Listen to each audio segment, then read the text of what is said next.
If you look at the picture of Akhenaten and his daughters, the pharaohs, they had these huge headdresses. That was to hide their large skulls. They're hominids. They're not human beings. They're very, very smart. They're not creative. They're mathematical. And they had a much stronger force in the earlier Ice Age.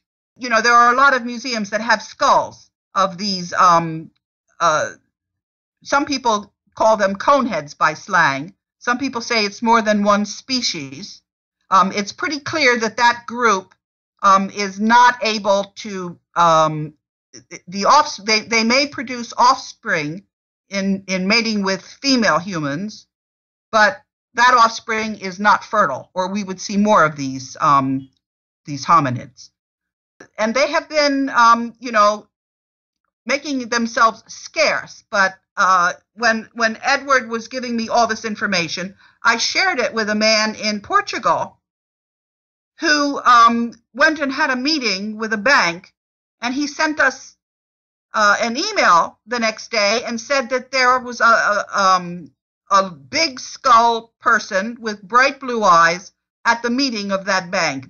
This person, the bank had made some improper loans to his father, and so he was meeting with the bank about those improper loans. Well, interesting. That takes things in a bit of a different direction. So you're basically saying that these beings, whatever they really are then, maybe not human hominids. We've talked about elongated skulls and other oddities before on the program, so we're familiar with it in that regard. But you're basically saying that that's the power behind the throne in this case. What you have is a world in which there are secret societies and secrets, and the news and the information that ought to be public is not public.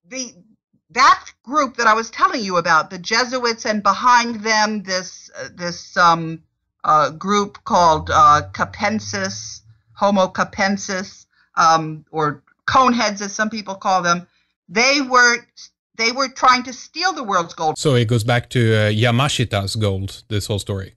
No. Yes, that's part of it. It starts off with Solomon, and then you get the Aztecs and the Incas and the Pharaoh's gold, and you then get all of the gold that Yamashita had. It's more gold than you know about. The world is incredibly wealthy.